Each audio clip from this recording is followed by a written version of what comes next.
El siguiente elemento importante en la lección séptima es discutir sobre la transmisión del riesgo de la compraventa mercantil. ¿Qué es esto de la transmisión del riesgo?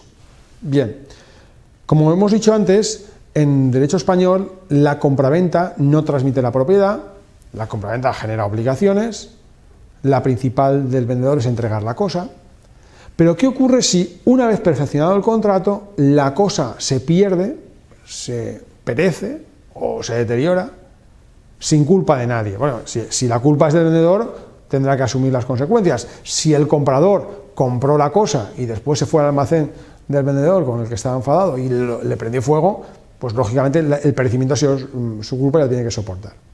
No, la regla es, la pregunta es ¿qué pasa cuando no hay culpa de nadie? Y la cosa se pierde. Fijaos, desde ese punto de vista, el momento de la transmisión del riesgo no es un tema de la cosa ya se ha perdido, el tema es un tema de precio. El comprador tiene que pagar, a pesar de que ya no va a recibir la cosa porque ha perecido. ¿O es el vendedor el que tiene que asumir las consecuencias porque, aunque ya se haya perfeccionado la compraventa, no puede entregar la cosa y por lo tanto tiene que devolver el precio que anticipó, por ejemplo, el comprador? Bien, la regla en derecho civil, con bastantes matices porque hay mucho escrito, parece ser en términos generales periculum exemptoris. El riesgo es del comprador. Desde el momento de la perfección de la compraventa, si hubiera un perecimiento de la cosa sin culpa, asumiría el comprador esa responsabilidad y por lo tanto tendría que pagar aunque no recibiera nada a cambio. Ya digo que sobre esto cotejar no solamente los preceptos que aparecen en pantalla, sino la doctrina, porque es un tema más complejo de lo que podía parecer. Bien, ¿y cómo lo aborda el Código de Comercio? El Código de Comercio tiene varios preceptos dedicados a este asunto, y yo por resumir os diría que en principio el riesgo se transmite con la puesta a disposición. Puesta a disposición que, como ya hemos dicho, equivale a la entrega. Luego, en el fondo, lo que estaría diciendo el Código de Comercio es que hasta la perfección, o mejor dicho, hasta la adquisición de la propiedad por el comprador, no hay transmisión del riesgo. Porque cuando el almacenista llama y dice: Paco, tengo aquí los mandos a distancia que querías vender, ven a recogerlos, para el Código de Comercio ahí ha habido entrega. Y sería ese momento, el de la puesta a disposición, cuando se transmitiría el riesgo. Es decir, si después de esa llamada, por la noche, entran unos ladrones y roban los mandos a distancia, el que pierde es el comprador. Tendrá que pagar los mandos a distancia, aunque nada reciba a cambio, porque se ha transmitido el riesgo en ese momento. El Código de Comercio, veréis que establece otra serie de matizaciones. No es lo mismo que sea una cosa genérica indeterminada que sea una cosa específica. Si yo lo que he transmitido es crudo en una refinería y se quema una parte de la refinería, el comprador no pierde, pierde el vendedor. Tiene que soportar el daño, la pérdida de la cosa. Salvo, dice el Código de Comercio, que se haya especificado. Es decir, si me dijeron: oye, los barriles de petróleo ya los tienes a tu disposición, están en la nave X y son los barriles que están numerados de esta manera, ahí ha habido especificación y se entiende que ha habido puesta a disposición y por tanto el riesgo es del comprador.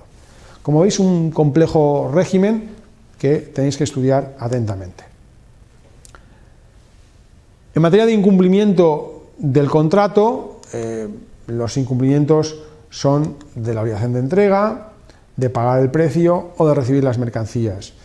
Aquí yo me limitaría a remitiros a los manuales, atender que en derecho mercantil tan incumplimiento como la falta de entrega es el retraso en la entrega. Habrá que ver artículo 329, porque puede ocurrir que yo haya comprado algo para revenderlo, pero si me lo entregas pasado mañana ya no lo puedo revender porque mi cliente lo ha comprado a otra persona y por tanto el tiempo es más importante que en las compraventas puramente civiles. Y respecto a los otros incumplimientos, echarle un vistazo, como digo, a los manuales. La última parte de esta lección se dedica a la compraventa mercantil internacional, a los Incoterms. Aquí lo básico es echarle una lectura a la Convención de Viena de 1980 sobre compraventa internacional de mercaderías y subrayar, destacar los aspectos más importantes de esa Convención de Viena, que tiene una importantísima trascendencia, no ya solo cuanto regula a compraventas de mercaderías entre plaza y plaza, entre dos países, donde los operadores están en diferentes países, de los cuales al menos uno es firmante del convenio, o según las normas de derecho internacional privado se aplica el derecho de una de las partes que es firmante del convenio y tal, sino porque esta Convención de Viena también sirve como elemento informador del propio derecho interno de obligaciones y contratos en materia de compraventa mercantil, porque tiene normas más modernas, de compraventa en general, pero tiene obligaciones más modernas y, como señala Díez Picazo y otra mucha parte de la doctrina, tiene un elemento importantísimo de interpretación, de adaptación de las normas internas. Bien, en cuanto al contenido, básicamente se dedica a la formación del contrato, a temas de transmisión del riesgo, pero por ejemplo la Convención tiene que ser respetuosa con los diferentes ordenamientos que han sido signatarios de la misma, donde puede haber diferentes sistemas de transmisión de la propiedad. Luego se aplica a sistemas donde la transmisión de la propiedad es abstracta, a sistemas como el nuestro de título y modo, a sistemas como el francés, eso no interviene, ¿vale? Y en cuanto a los Incoterms, os he colgado en el aula virtual la redacción de los Incoterms actual. Por haceros algún ejemplo, he utilizado una diapositiva donde vais a ver que pone Incoterms 2000, no está actualizada, pero me sirve para explicar. ¿Qué es esto de los Incoterms? Los Incoterms es un elemento de simplificación de la redacción contractual. Son unos términos elaborados por un organismo privado, por la Cámara Internacional de Comercio de París, donde a través de unas siglas las partes conocen de forma indubitada cuáles son sus respectivas responsabilidades, sus respectivas costes en el marco de una compraventa internacional.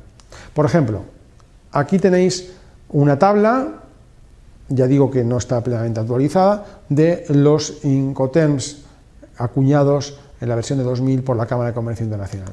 Tenéis una lista de palabras, veis allí, CIF, FO, FAS, y en esas palabras se resumen qué obligaciones tiene cada una de las partes. Imaginemos, por ejemplo, que yo tengo una compraventa marítima donde se habla de que es una compraventa CIF, Cost, Insurance and Freight. ¿Qué significa? Coste, seguro y flete. Significa que los gastos de transporte del flete, del transporte marítimo, y los gastos de aseguramiento de la mercancía, por si se hunde el barco durante el trayecto, los tiene que pagar el vendedor. El vendedor tiene que poner la mercancía en el buque, pagando los gastos de transporte, aunque la responsabilidad, en el caso de que se hunda el barco, ya es del comprador, pero el seguro ha sido concertado por el vendedor.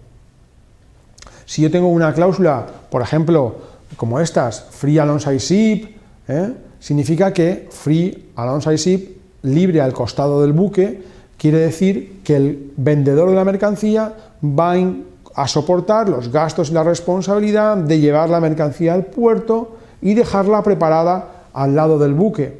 Sin embargo, los gastos de estiba, los gastos de colocar esa mercancía en contenedores en el buque, son de cuenta del comprador.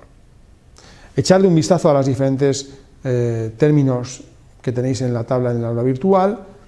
Tenéis lógicamente unas disposiciones que ampara la Cámara de Comercio Internacional de París, donde se explican en detalle qué significa este reparto de responsabilidades y de cargas entre comprador y vendedor, y con ello yo creo que tenéis redondeado la lección séptima. Como siempre, estudiad los manuales, estoy a vuestra disposición para cualquier duda o consulta que queráis hacer, o bien en tutorías, o bien online a través de este blog.